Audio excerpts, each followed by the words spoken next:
Assalamualaikum warahmatullahi wabarakatuh. Bismillah, walhamdulillah, wassalatu wassalamu ala rasulullah wa ala alihi wa sahbihi wa man walah. Alhamdulillah, ya, syukur kita karena pada hari yang cerah ini, pada pagi hari yang segar, ya, kita bisa menuntut ilmu dengan kehendak Allah Subhanahu wa taala untuk mencari ridhonya. Dan salawat dan salam kita panjatkan kepada Nabi kita Muhammad SAW. Para ummahat yang dirahmati Allah SWT, kita lanjutkan kajian kita tentang kitab Al-Adhkar wal Adab karangan Syekh Abdul Muhsin Al-Qasim hafizahullah ta'ala, memasuki tema ke-9, ya, doa al-istiftah.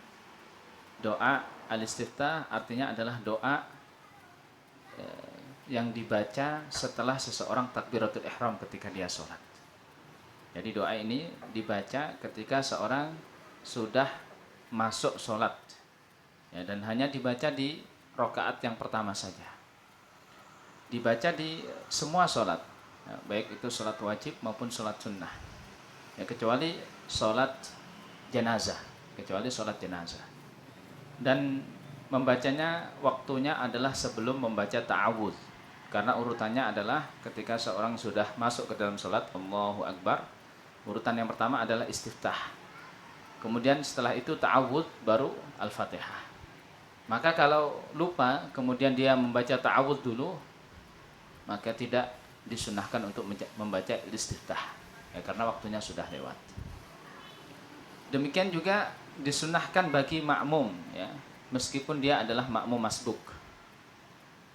Ketika seorang masuk kemudian imamnya sudah di rakaat kedua atau ketiga atau keempat, ini disunahkan untuk membaca istiftah. Kecuali kalau dia takut ketinggalan al-fatihah, maka di sini tidak disunahkan, ya, karena al-fatihah itu rukun, sedangkan al-istiftah sunnah. Kalau dia membaca al-istiftah kemudian al-fatihahnya lewat, ya, maka lebih baik dia membaca al-fatihah, dan memang tidak disunahkan al-istiftah karena rukunnya adalah al-fatihah. La sholata illa bi fatihatil kitab, ya, tidak sah sholat seseorang kecuali dengan membaca al-fatihah. Hadis yang pertama, kana Nabi sallallahu alaihi wasallam idza staftahas salata qala subhanakallahumma wa bihamdika wa tabarakasmuka wa ta'ala jadduka wa la ilaha ghairuka. Rawahu Abu Dawud. Dalam hadis ini dikatakan bahwasanya Rasulullah sallallahu alaihi wasallam dahulu apabila beliau istaftahas salat, yaitu artinya masuk salat, di awal salat, beliau membaca doa istiftah yang berbunyi subhanakallahumma wa bihamdika wa tabarakasmuka wa ta'ala jadduka wa la ilaha ghairuka. Jadi subhanakallahumma, ya Allah maha suci engkau, wa bihamdika, dan segala puji bagimu, wa tabarakasmuka, dan maha suci namamu, ya. Tabaraka ini bisa bermakna maha suci. Wa tabarakasmuka wa ta'ala jadduka, dan sungguh tinggi kemuliaanmu, wa la ilaha ghairuka, dan tidak ada Tuhan selain engkau. Jadi ini doa istiftah yang paling pendek. Subhanakallahumma wa bihamdika wa tabarakasmuka wa ta'ala jadduka wa la ilaha ghairuka. Jadi ada doa istiftah yang lain sebagaimana yang disebutkan oleh hadis yang berikutnya. Qala Abu Hurairah radhiyallahu ta'ala anhu, kana Nabiy sallallahu alaihi wasallam idza kabbara fis shalah sakata hunaihatan qabla an yaqra. Abu Hurairah radhiyallahu ta'ala anhu mengatakan Rasulullah sallallahu alaihi wasallam, ya, dahulu ketika beliau takbir, ya, artinya di sini adalah yang dimaksud takbiratul ihram. Ketika beliau takbiratul ihram untuk salat, maka setelah takbiratul ihram ini beliau diam sejenak sebelum beliau membaca surat Al-Fatihah. Faqultu ya Rasulullah bi abi anta wa ummi. ara'aita sukutaka baina takbiri wal qira'ah ma taqul? Wahai Rasulullah, ya, demi kamu, ya, demi kamu ibu dan ayahku. Artinya di sini adalah uslub untuk memuliakan Rasulullah sallallahu alaihi wasallam. Artinya ibu dan ayahku ini sebagai jaminan untukmu. Ini orang Arab kalau mengatakan bi abi anta wa ummi, artinya engkau lebih mulia dari kedua orang tuaku. Bahkan kedua orang tuaku ini sebagai jaminan untukmu. Ara'aita sukutaka baina takbir wal qiraah? Ya Rasulullah, diamnya engkau antara takbiratul ihram dan membaca Al-Fatihah ini apa yang engkau baca? Di sini Abu Hurairah memperhatikan tata cara salat Rasulullah sallallahu alaihi wasallam. Karena kita tahu bahwasanya salat yang pasti diterima oleh Allah Subhanahu wa taala adalah salatnya Rasulullah. Salatnya Rasulullah itu pasti diterima oleh Allah Subhanahu wa taala. Makanya kalau kita ingin mengikuti salat, maka carilah salat yang pasti diterima, yaitu salatnya Rasulullah sallallahu alaihi wasallam. Oleh karena itu Abu Hurairah sangat memperhatikan apa sih yang dilakukan oleh Rasulullah ketika salat. Di sini bahkan sampai diamnya pun diperhatikan oleh Abu Hurairah. Ya, ini Rasulullah ini kok tidak langsung membaca Al-Fatihah setelah takbiratul ihram. Kok diam? Dan Abu Hurairah bertanya, apa yang kau baca? Ini menunjukkan bahwasanya ada tanda yang menunjukkan bahwasanya Rasulullah ini membaca. Bisa jadi itu karena gerakan jenggot Rasulullah SAW, atau karena sesuatu apapun yang Abu Hurairah mengira bahwasanya Rasulullah ini membaca, bukan diam saja. Ya, ada tanda bahwasanya Rasulullah itu sedang membaca. Makanya beliau mengatakan, apa yang kau katakan wahai Rasulullah antara takbiratul ihram dengan membaca Al-Fatihah?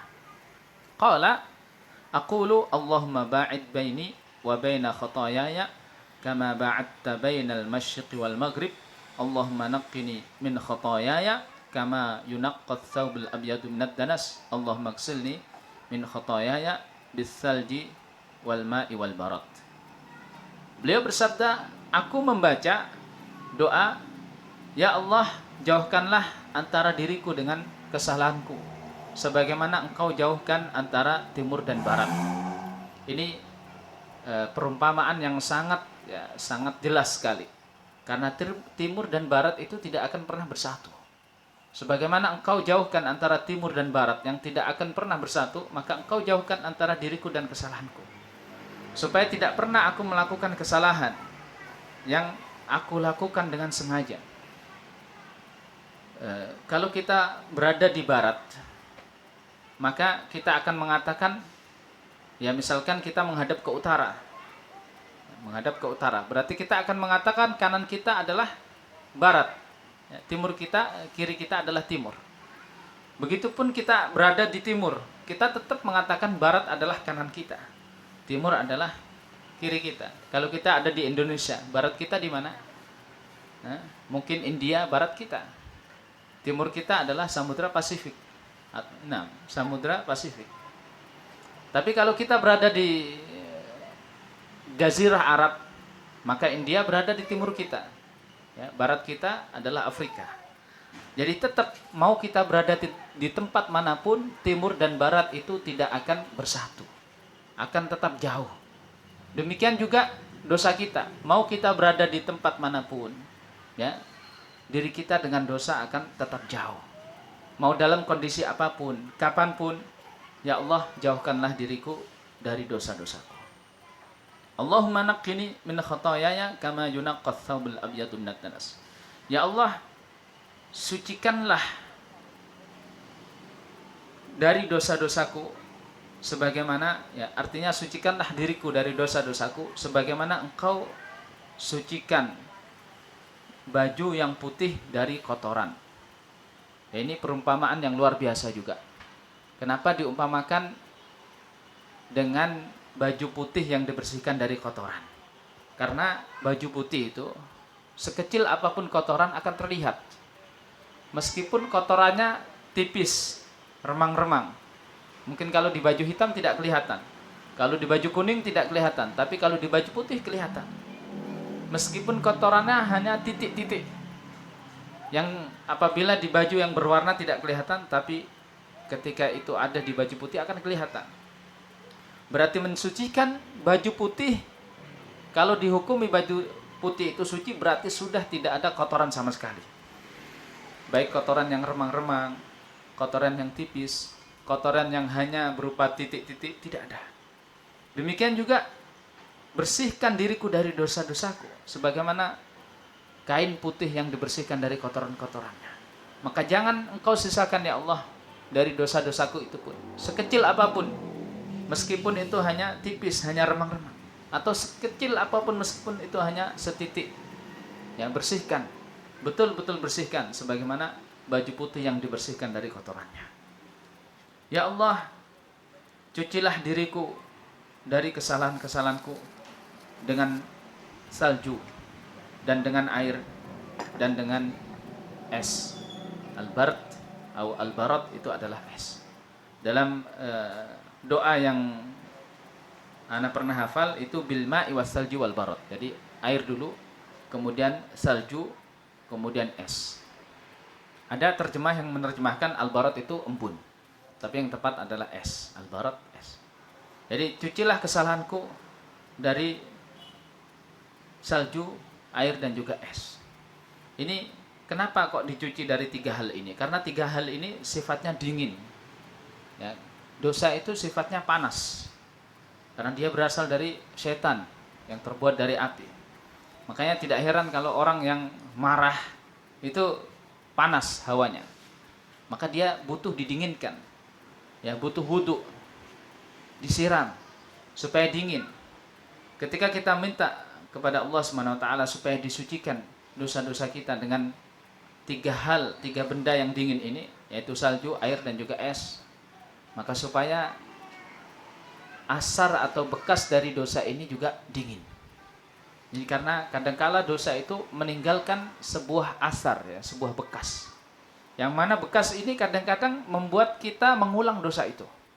Ya, ada orang yang sudah bertaubat tapi kemudian dia mengulang dosanya. Itu mungkin karena asar daripada dosa itu masih tersisa, bekas daripada dosa masih tersisa, belum sepenuhnya dicabut dari akarnya.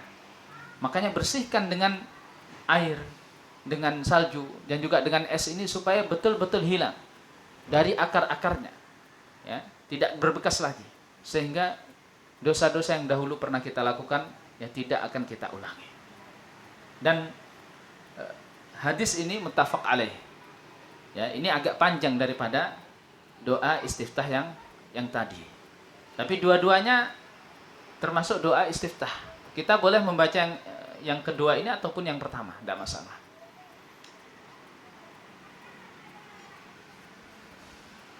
Atau kita membaca doa yang biasa diajarkan ya di mazhab Syafi'i, ya. Wajjahtu wajhiya lilladzi fataras samawati wal ard hanifa muslima wa ma ana minal musyrikin inna salati wa nusuki wa mahyaya wa mamati lillahi rabbil alamin la syarika lahu wa bidzalika umirtu wa ana minal muslimin. Ini juga doa istiftah, ya. Jadi kita mau baca doa yang mana saja tidak masalah, dan hukumnya sunnah. Ya, seandainya kita pun tidak membaca tidak masalah, tapi afdalnya membaca karena ini termasuk isinya doa. Ada yang isinya pujian, ada yang isinya doa, ada yang isinya istislam sebagaimana wajjahtu wajhiya tadi. Ala kulli hal, ya, ini disunahkan. Dan kalau kita sholat, ya, mungkin kadang-kala kan imamnya hanya memberi waktu yang singkat. Mana yang lebih utama, membaca istiftah atau mendengarkan bacaan imam? Ya, tentu mendengarkan bacaan imam utama. Mendengarkan bacaan imam utama. Tapi tidak menutup kemungkinan kita boleh membaca istiftah selama kita belum membaca apa-apa. Ya, misalkan imam kita itu cepat. Ketika takbiratul ihram Allahu Akbar langsung membaca Al-Fatihah. Di sini kita tidak bisa membaca karena kita diperintahkan untuk mendengar bacaan imam. Jadi bagaimana? Ya sudah, dengarkan imam. Baru setelah imam selesai kita baca istiftah, kemudian ta'awud, kemudian baca Al-Fatihah. Nah, Mungkin ada pertanyaan, apakah ketika sholat jahriyah itu kita diperintahkan untuk membaca juga? Iya. Ya, ketika imam sholat jahriyah kita diperintahkan juga untuk membaca. Kapan membacanya? Ya setelah imam selesai membaca Al-Fatihah atau ketika imam diam. Ya, kadangkala imam itu diam, memberi kesempatan untuk kepada makmumnya untuk membaca. Nah, mungkin di awal sholat untuk membaca bacaan istiftah, setelah amin untuk membaca Al-Fatihah. Ya, artinya ada kesempatan-kesempatan yang bisa kita baca di situ surat Al-Fatihah. Kalau tidak ada ya sudah baca ketika imam membaca surat-surat selain Al-Fatihah. Yang ke-10, al-waswasatu fis shalah wal qiraah. Jadi waswasah itu adalah gangguan dari setan di dalam salat dan juga di dalam bacaan salat. Ata Utsman ibnu Abil As ila Nabi sallallahu alaihi wasallam faqala ya Rasulullah inna syaitana qad hala baini wa baina salati wa qiraati yalbisuha alayya. Utsman bin Abil As ini datang kepada Rasulullah SAW, ya, seorang sahabat Utsman bin Abil As radhiyallahu ta'ala anhu datang ke Nabi sallallahu alaihi wasallam. Lalu dia berkata, wahai Rasulullah, sesungguhnya setan itu telah mengganggu antara diriku dengan solatku dan bacaanku. Jadi ketika aku solat itu diganggu. Yalbisuha alayya. Jadi mengganggu supaya bacaanku rancau, ya, supaya bacaanku rancu, kacau. Supaya solatku kacau. Ya, kadang-kala ada orang solat yang sebelumnya dia itu tidak ingat apa-apa, ketika solat itu diingatkan apa-apa. Bahkan mungkin kunci rumahnya yang kalau dia cari itu dia tidak ketemu, tapi ketika sholat dia ingat, oh di situ ya. Ya, ada orang yang nyimpan uangnya biasanya kebiasaan nyimpan uang itu diselipkan di bukunya, dicari seluruh perpustakaannya tidak ketemu, tapi ketika sholat diingatkan sama setan di situ loh. Itu setan kerjaannya mengganggu sholat kita dengan cara apapun, bahkan dengan cara kebaikan pun, yang penting sholatnya terganggu. Ini kan baik dia kan, setannya baik, nolong kita menemukan barang kita, tapi tujuannya jelek, tujuannya adalah untuk merusak sholat kita. Makanya suatu ketika Abu Hanifah terkenal dengan fikihnya, itu datang seseorang ke Abu Hanifah, kemudian orang ini bertanya tentang barang yang hilang. Ini aneh ya, orang bertanya kepada ahli fikih, ahli ilmu tentang barang yang hilang. Apa dikira dukun ya? Tapi ya gitu, karena kecerdasan Abu Hanifah mengatakan, kalau begitu kamu sholat. Orang itu pulang, kemudian sholat. Baru setelah itu datang lagi ke Abu Hanifah, wahai Abu Hanifah, sudah ketemu. Aku tahu setan tidak akan membiarkanmu sholat. Jadi ini saking cerdasnya Abu Hanifah, jadi disuruh sholat. Ketika sholat setan ingatkan, kamu tadi taruh barangmu di situ. Nah, tapi jangan kita jadikan motivasi kita sholat untuk mencari barang yang hilang. Ya, kalau lupa cari barang yang hilang, sholat biar diganggu setan. Jangan. Nah, kemudian apa kata Rasulullah? Faqala Nabi sallallahu alaihi wasallam, "Dzaka syaitan yuqalu lahu khinzab. Fa idza ahsastahu fata'awwad billahi minhu wadfil ala yasarika salasan." Beliau bersabda, itu setan yang bernama khinzab. Ini hati-hati yang punya anak atau punya tangga, jangan sampai kasih nama khinzab. Ini nama setan. Kadangkala kita itu merasa aneh dengan nama anak yang aneh-aneh. Tidak tahu ini dari mana. Pokoknya lihat ada orang terkenal, artis terkenal, kasih nama seperti nama itu. Tapi tidak tahu arti namanya itu apa. Yang ngeri-ngeri kalau kita lihat arti namanya itu. Ada misalkan seorang anak dikasih nama Mirhadi. Mirhadi itu apa? Mirhad itu tempat buang air besar. Ya, kloset WC-nya itu yang tempat buang air besar. Mirhad. Mirhadi berarti WC-ku. Jadi subhanallah ya. Kita perlu tahu makna daripada nama itu. Ya kalau kita ragu-ragu ya sudah kasih nama sahabat saja. Jelas itu. Ya. Dan justru kalau dia besar dia akan berkutwah dengan sahabat yang namanya persis dengan namanya dia. Ya misalkan kalau anak laki-laki kita kasih nama Umar misalkan. Oh dia akan bangga. Oh namaku Umar. Aku pengen jadi seperti Umar. Wanita kita kasih nama Khadijah misalkan. Bangga. Aku ingin seperti Khadijah. Istri Rasulullah SAW. Dan seterusnya. Jadi kita kasih nama para nabi atau nama orang soleh. Kalau kita ragu dengan arti nama anak. Ini kata Rasulullah SAW. Itu yang mengganggumu itu setan, namanya khinzab. Fa'idha ahsastahu, kalau engkau merasa diganggu oleh setan ini, maka berlindunglah kepada Allah dan meludahlah ke sebelah kiri 3 kali. Ya. Tuh 3 kali. Qala fa'altu dzalika fa'adhabahu Allahu anni. Kemudian Utsman bin Abil As ini mengatakan, kemudian aku lakukan apa yang disarankan oleh Rasulullah itu, maka Allah menghilangkan setan itu dariku, menghilangkan gangguan itu dariku. Ini subhanallah ya. Memang semua kebaikan itu ketika kita mengikuti anjuran Rasulullah SAW dalam segala hal. Ketika kita mengikuti anjuran Rasulullah, sunnah Rasulullah, maka itulah kebaikan. Di sini dalam hadis ini dikatakan watfil tafala, artinya adalah meludah.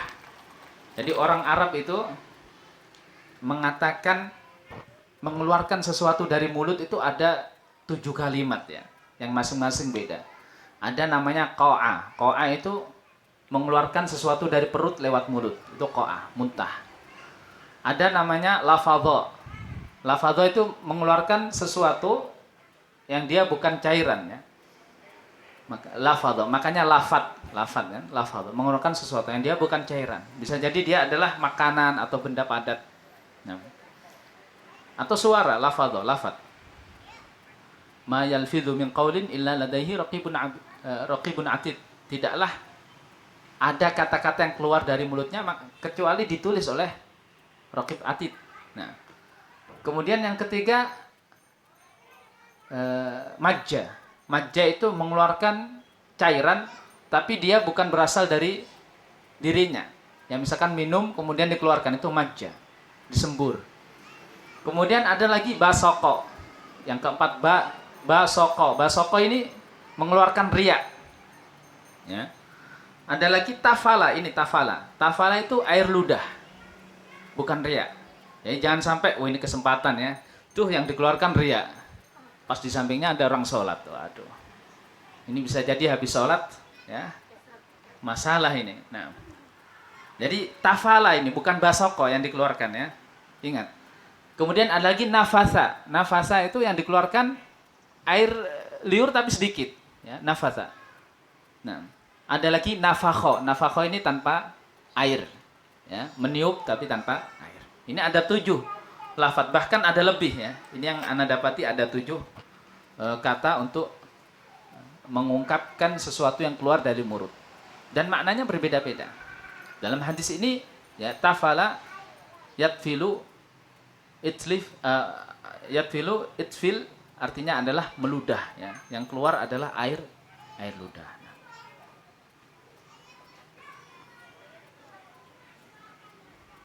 Baik. Yang ke-11 ar-ruku'. Kana Nabi sallallahu alaihi wasallam yaqulu fi ruku'ihi subhana rabbiyal azim. Yang ke-11 ini adalah doa yang dibaca saat ruku'. Ruku' ini termasuk rukun daripada salat. Dan doa yang dibaca saat ruku' sebagaimana dalam hadis ini adalah subhana rabbiyal azim.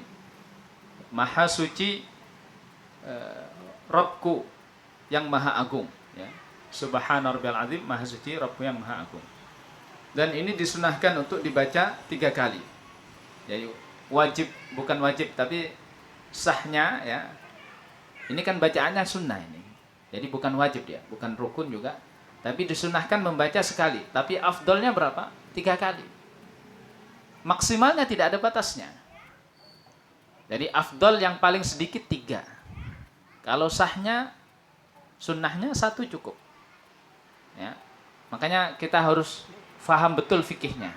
Karena kita kadangkala imamnya berbeda-beda ya. Ada imam yang ya biasa, ada imam yang eksekutif, ada imam yang VIP ya, super kilat. Ini kita harus ngerti bacaan yang pas ketika imam kita misalkan VIP. Ya sudah, sekali aja. Yang penting kita dapat sunnahnya. Kalau imamnya khusyuk, tumakninah, ya kita baca 3 kali. Kalau imamnya masih lama, masih rukunya lama, kita tambah, tidak masalah. Atau kita baca doa yang selanjutnya ya. Karena Nabi sallallahu alaihi wasallam yaqul fi ruku'ihi wa sujudihi subhanakallahumma rabbana wa bihamdika Allahumma ighfirli. Jadi dahulu Rasulullah sallallahu alaihi wasallam ketika sujud dan rukuk membaca doa ini. Ya Allah, Maha Suci Engkau, Rabb kami, dan segala puji bagimu. Ya Allah, ampunilah dosaku. Dan ini beliau sering membaca ini setelah Allah Subhanahu wa taala memberikan kenikmatan berupa penaklukan kota Mekah. Makanya dalam ayat ya An-Nasr itu idza jaa nasrullahi wal fath. Ya, apabila sudah datang kemenangan ya dari Allah Subhanahu wa taala, pertolongan dari Allah Subhanahu wa taala dan al-fath, pembukaan kota Mekah, fasabbih bihamdi rabbika wastaghfir. Maka sucikanlah Rabb kamu dan pujilah Rabb kamu dan mintalah ampun darinya. Fasabbih bihamdi rabbika wastaghfir innahu kana tawwaba. Sesungguhnya Allah Subhanahu wa taala kana tawwaba. Jadi Maha menerima taubat.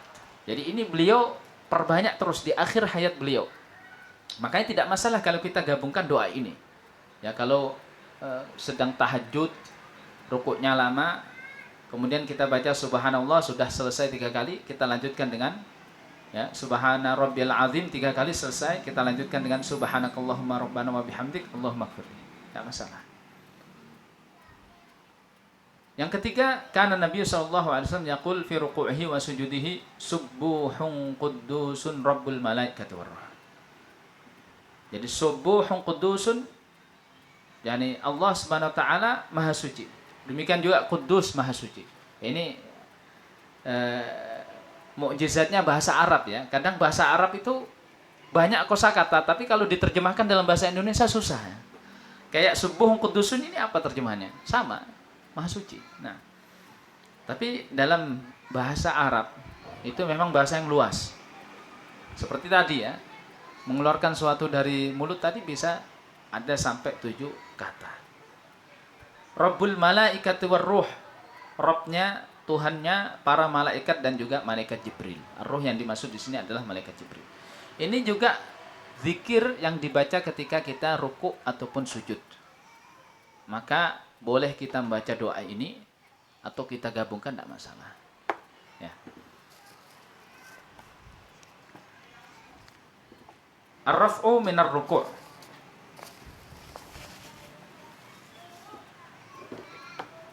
Zikir yang dibaca saat orang berdiri dari rukuk. Hadis yang pertama, rafa'an Nabi sallallahu alaihi wasallam ra'sahu minar raq'ah wa qala sami'allahu liman hamidah. Nabi sallallahu alaihi wasallam mengangkat kepalanya dari rukuk. Ya, artinya iktidal, dari rukuk iktidal. Kemudian beliau berkata ketika itu, Sami'allahu liman hamidah. Jadi membaca doa ini, Sami'allahu liman hamidah. Ya Allah mendengar bagi siapa saja yang memujinya. Faqala rajulun wara'ahu Rabbana walakal hamdu hamdan katsiran thayyiban mubarakan fih. Maka seorang sahabat ya yang di belakangnya itu mengucapkan Rabbana walakal hamdu hamdan katsiran thayyiban mubarakan fih. Rabb kami, bagimu segala puji. Ya, pujian yang sangat banyak, yang baik, yang berkah. falamman sarafa qala, ketika sudah selesai salat, manil mutakallim, maka Rasulullah sallallahu alaihi wasallam pun bertanya, siapa tadi yang membaca doa tadi? Siapa tadi yang membaca zikir Rabbana walakal hamdu hamdan katsiran thayyiban mubarakan fi? Qala ana, maka orang itu pun mengatakan aku. Qala ra'aitu bid'atan wa salasina malakan yabtadirunaha ayyuhum yaktubuha awwalu. Rasulullah bersabda, aku melihat ya ada sekian 30 sekian malaikat. Jadi bid'ah itu bukan bid'ah dengan dal ya, bid'ah pakai dot.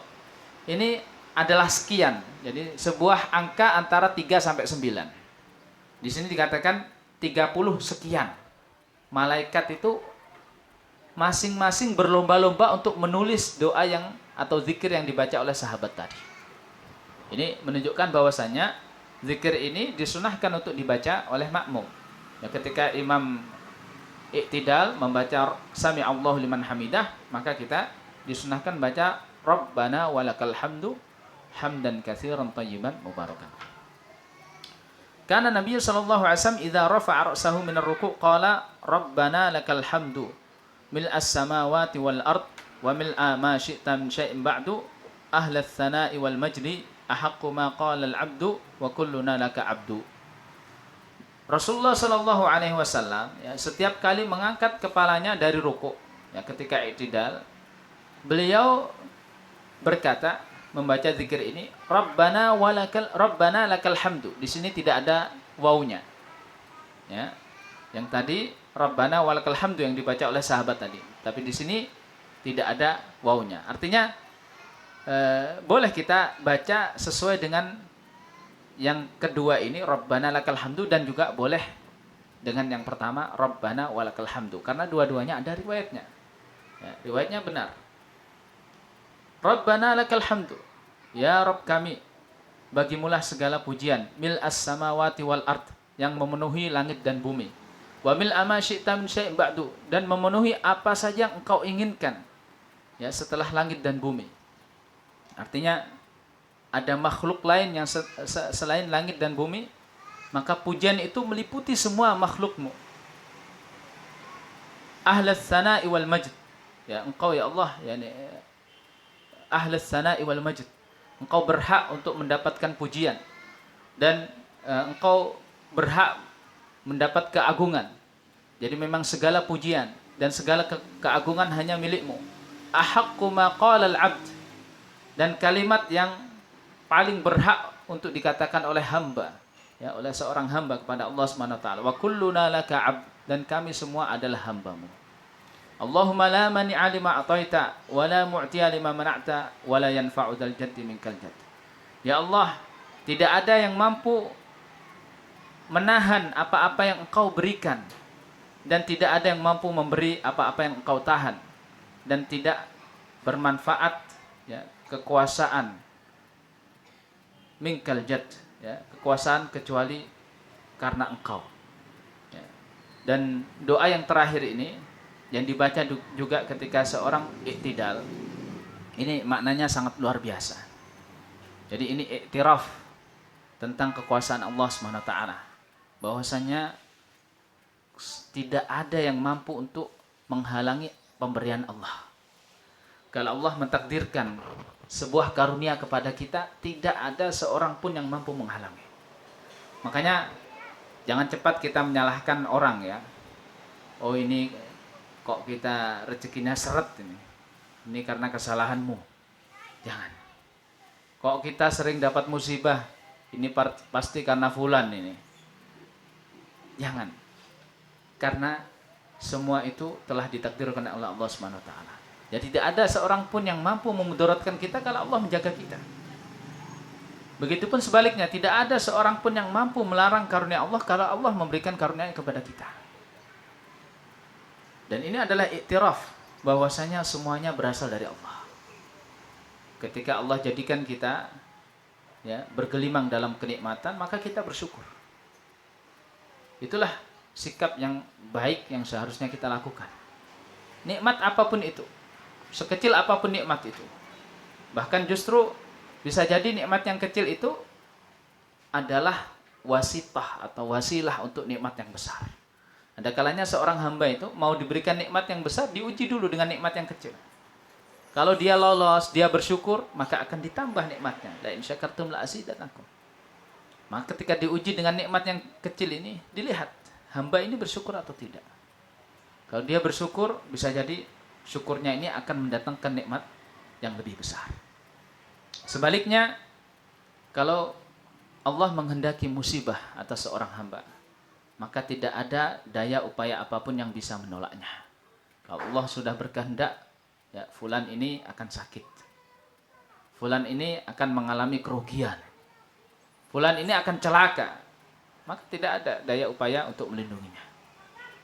Tidak ada. Ya. Maka kita berlindungnya kepada siapa kalau begitu? Kalau tidak ada seorang pun, tidak ada satu makhluk pun yang mampu untuk melindungi kita, kalau begitu kita berlindungnya kepada siapa? Berlindungnya kepada Allah Jalla Jalaluhu, ya, kepada Allah Subhanahu wa taala.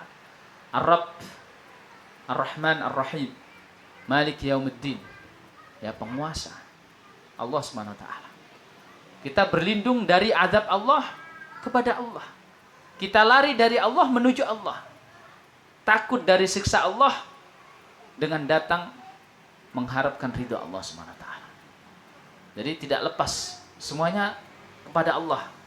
Dalam kondisi takut kita berlindungnya kepada Allah.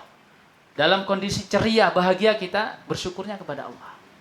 Jadi itulah kehidupan seorang mukmin. Dia sama sekali tidak bergantung kepada apapun kecuali hanya kepada Allah. Karena semuanya berasal dari Allah. Ketika lapang, ketika senggang, ketika bahagia, ketika rezeki yang datang banyak, syukur kepada Allah. Lebih dekat kepada Allah. Ketika datang musibah, datang cobaan, datang penyakit, datang ujian, kesedihan, maka dia juga mendekat kepada Allah. Karena ini masalah semua tidak akan ada yang bisa menyelesaikan kecuali Allah SWT. Kalau kita terapkan, maka akan indah seorang hamba. Wala yanfa'u dzal jaddi mikal jadd. Ya, tidak ada kuasa apapun yang bisa memberikan manfaat kecuali atas izin Allah Subhanahu wa taala. Jadi orang sekuasa apapun, bahkan kuasa seperti Firaun pun tidak akan mampu. Bahkan dia tidak mampu menyelamatkan dirinya sendiri ketika Allah Subhanahu wa taala memberinya hukuman berupa tenggelam di lautan. Padahal dia mengatakan bahwasanya air ini berjalan di bawahku ketika dia masih berkuasa. Tapi ketika Allah tenggelamkan dia minta tolongnya kepada Allah.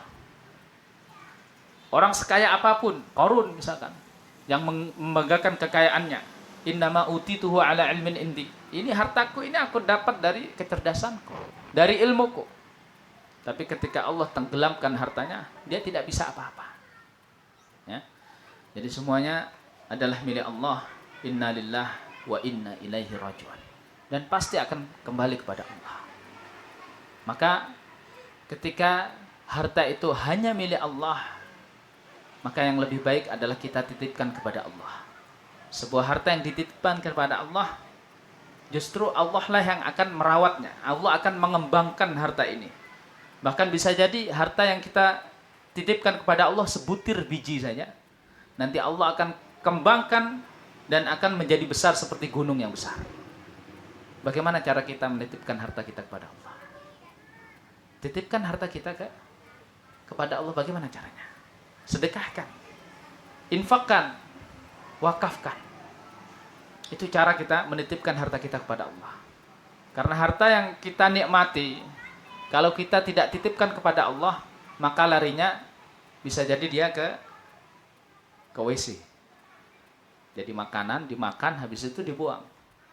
Bisa jadi dia ke tempat sampah. Jadi pakaian dipakai, habis itu tidak layak pakai, dibuang. Tapi kalau harta itu dititipkan kepada Allah, maka Allah akan rawat harta itu. Dan kita akan dapati di surga yang semula adalah sebutir biji saja akan menjadi sebesar gunung. Ini perdagangan dengan Allah tidak akan rugi. Ya. Orang yang mengira ketika dia berbuat baik, ketika dia bersedekah, ketika dia berinfak, ketika dia wakafkan hartanya, dia akan menjadi miskin. dia akan menjadi rugi, justru orang tersebut salah. Orang ini belum yakin dengan janji-janji Allah Subhanahu wa taala. Ketika kita titipkan harta Allah, maka justru harta inilah yang betul-betul menjadi harta kita. Betul-betul menjadi tabungan yang kita harapkan. Tabungan kita yang kita simpan ya di tempat penyimpanan uang. Ini bukan harta kita. Taruhlah kita butuh, kita pakai habis. Kalau kita tidak butuh, kita terus simpan sampai kita mati, berarti bukan harta kita. Harta ahli waris kita. Tapi harta kita adalah harta yang kita bawa. Bahkan sampai hari kiamat. Inilah harta kita. Dan itu adalah harta yang kita titipkan kepada Allah Subhanahu wa taala. Baik. Doa as-sujud. Kana Nabi sallallahu alaihi wasallam yaqul fi sujudihi subhana rabbiyal a'la. Dahulu Rasulullah sallallahu alaihi wasallam membaca di dalam sujudnya subhana rabbiyal a'la. Maha suci Rabbku yang maha tinggi. Jadi kalau di rukuk itu subhana rabbil azim, ya. Kalau di sujud subhana rabbil a'la. Dan ini sama ya. Sunnahnya adalah 1 kali, sempurnanya minimal 3 kali, boleh lebih dari itu. Dan disunnahkan juga membaca seperti hadis yang kedua, kana Nabi sallallahu alaihi wasallam yaqulu fi sujudihi Allahumma ighfirli dzambi kullahu diqqahu wa jillahu awwalahu wa akhirahu wa alaniyatahu wa sirruhu. Ya Allah, ampunilah dosaku seluruhnya. Baik dosa itu adalah dosa yang kecil ya. Diqqahu artinya yang kecil. Wa jillahu yang besar maupun dosa yang besar. Dosa yang sedikit maupun dosa yang banyak. Awwalahu wa akhirahu. Ya, dosa pertama dosa ataupun dosa yang terakhir. Wa alaniyatahu wa sirrahu, dosa yang terang-terangan aku kerjakan maupun dosa yang sembunyi-sembunyi aku kerjakan. Artinya seluruh dosaku, yang besar, yang kecil, yang secara sembunyi-sembunyi atau terang-terangan, ya, yang pertama maupun yang terakhir, seluruh dosaku ya Allah, ampunilah dosaku. Dan ini juga disunahkan untuk dibaca ketika kita sujud. Baik, tasyahud. Ya, tasyahud ini yang dimaksud adalah tasyahud, baik dia tasyahud awal ataupun tasyahud akhir ya. Dan tasyahud ini termasuk, kalau dia adalah tasyahud akhir termasuk rukun sholat. Tapi kalau dia adalah tasyahud awal maka dia termasuk sunnah sholat ya. Kalau dalam madhab Hambali wajibnya, karena dalam madhab Hambali ini dibagi 3, rukun, wajib, sunnah. Jadi, kalau dalam madhab Syafi'i dibagi 2 ya, rukun sama sunnah saja. Dan sunnah ini ada 2, ada sunnah yang ketika lupa itu diganti dengan sujud sahwi, ada sunnah yang tidak. Dan tasyahud ini kalau kita katakan sunnah, maka dia termasuk sunnah yang ketika lupa diganti dengan sujud sahwi. Baik. Qala Nabi sallallahu alaihi wasallam, qulu at-tahiyyatu lillah was-salawatu wat-thayyibat. Assalamu alayka ayyuhan nabiyyu wa rahmatullah wa barakatuh. Assalamu alayna wa ala ibadillahis salihin. Asyhadu an la ilaha illallah wa asyhadu anna Muhammadan abduhu wa rasuluh. Rasulullah SAW bersabda, qulu, ini katakanlah. Ini adalah perintah, artinya bacalah. Apa yang dibaca? At-tahiyyatu lillah. At-tahiyyat adalah ya, ta'zim ya. Apa artinya? Tahiyat itu penghormatan untuk Allah Subhanahu wa taala. Di sini cara membacanya adalah at-tahiyyat dengan tasdid. Banyak di antara kita ya mungkin yang kurang memperhatikan ini. Jadi dibaca at-tahiyyat, at-tahiyyat. Ini yang benar at-tahiyyat, tasdidnya dia ya. Jangan sampai lupa. At-tahiyyat bukan at-tahiyyat, tapi at-tahiyyat. Was-salawat. As-salawat artinya adalah salat ya, jamaknya salat. Tapi yang dimaksud di sini adalah doa. Ya, secara bahasa as-salawat itu adalah doa. Wat-thayyibat. Ya, thayyibat baik, ya segala kebaikan. Assalamu alayka ayyuhan nabi wa rahmatullahi wa barakatuh. Jadi salam untukmu wahai Nabi Muhammad SAW, wa rahmatullah, dan rahmat Allah, wa barakatuh, dan juga keberkahannya, ya, keberkahan dari Allah Subhanahu wa taala. Assalamu alaina wa ala ibadillahi sholihin. Ya, salam kepada kami atau untuk kami, wa ala ibadillahi sholihin, dan kepada seluruh hamba Allah yang soleh. Ini doa yang paling luas ya, karena hamba Allah yang soleh ini mencakup semua hamba Allah yang soleh, baik yang terdahulu yang sudah meninggal maupun yang masih hidup. Asyhadu an la ilaha illallah, ya, aku bersaksi bahwasanya tidak ada Tuhan selain Allah. Wa asyhadu anna Muhammadan abduhu wa rasul, dan aku bersaksi bahwasanya Muhammad adalah hamba dan rasulnya. Ingat, ini doanya persis seperti ini ya. Wa asyhadu anna Muhammadan abduhu wa rasul. Ada lagi doa yang mungkin kita pelajari dulu ya ketika waktu kecil, dan ini pilihan di dalam mazhab Syafi'i. At-tahiyyatul mubarakatus salawatut thayyibatu lillah. Dari sini beda yang di awal. Kalau di sini kan at-tahiyyatul lillah wassalawat wat thayyibat. Di doa yang tadi at-tahiyyatul mubarakatus salawatut thayyibatu lillah. Lillahnya di akhir. Dan ada tambahan mubarakatus salawatut ya. Kemudian setelahnya sama, assalamu alayka ayyuhan nabiyyu wa rahmatullahi wa barakatuh, assalamu alayna wa ala ibadillahi sholihin, asyhadu an la ilaha illallah, sama. Tapi ini beda, wa asyhadu anna muhammadar rasulullah. Kalau yang bacanya at-tahiyatul mubarakatus salawatut ila akhirih, bacanya wa asyhadu anna muhammadar rasulullah ya. Kalau yang ini Muhammadan abduhu wa rasul. Apa perbedaan ini? Ya begitu, karena riwayatnya begitu. Dan kita baca sesuai dengan riwayatnya. Ya itu maka pentingnya ilmu seperti itu ya. Jangan kita campur aduk, yang penting baca dah. Yang pertamanya ngambil sini, akhirnya ngambil yang sini. Jangan seperti itu. Ya, kita membaca sebagaimana apa yang sampai kepada kita. Kalau yang sampai kepada kita ini ya baca ini. Kalau sampai kepada kita yang tadi, yang mungkin kita pelajari ketika kita masih kecil, ya tadi baca. Ya. Baik. Inilah yang dibaca saat tasyahud, baik tasyahud awal maupun tasyahud akhir. Dan disunnahkan ketika tasyahud awal, setelah selesai ini membaca Allahumma sholli ala Muhammad. Itu saja. Allahumma sholli ala Muhammad, ini sunnah.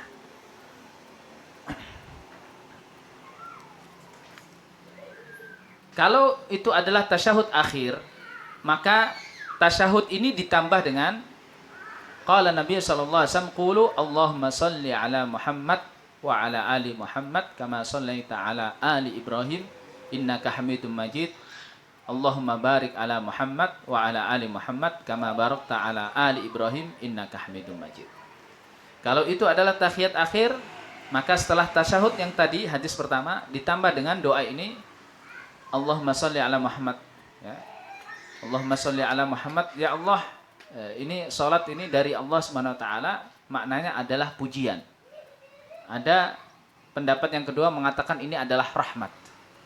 Ya, kalau kita katakan pujian, ya Allah, ya, pujilah Muhammad sallallahu alaihi wasallam.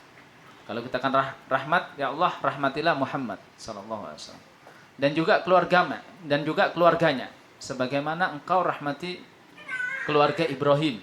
Sesungguhnya engkau Hamidum Majid, engkau maha terpuji dan juga maha agung. Allahumma barik ala Muhammad, ya Allah, berkatilah Muhammad sallallahu alaihi wasallam dan juga keluarga Muhammad sallallahu alaihi wasallam, sebagaimana engkau berkati keluarga Ibrahim, sesungguhnya engkau maha terpuji lagi maha agung. Ini dibaca kapan? Di tahiyat akhir. Setelah itu disunahkan doa berlindung dari dari 4 perkara. Insyaallah kita akan bahas pada pertemuan berikutnya. Jadi ini doa-doa yang bisa kita terapkan dalam sholat kita. Kalau ummahat sekalian ya sudah punya hafalan sebelumnya, ini mohon jaga itu tadi. Tidak perlu diganti dengan yang ini ya. Yang sudah punya bacaan sebelumnya ya sudah itu saja dijaga. Atau boleh diselang-seling dengan yang ini. Ya. Kalau yang belum punya maka ini dihafal tidak apa-apa. Nah, barakallahu fiik, semoga bermanfaat bagi kita semua. Wallahu taala alam wa sallallahu ala nabiyina Muhammad wa ala alihi wasallam.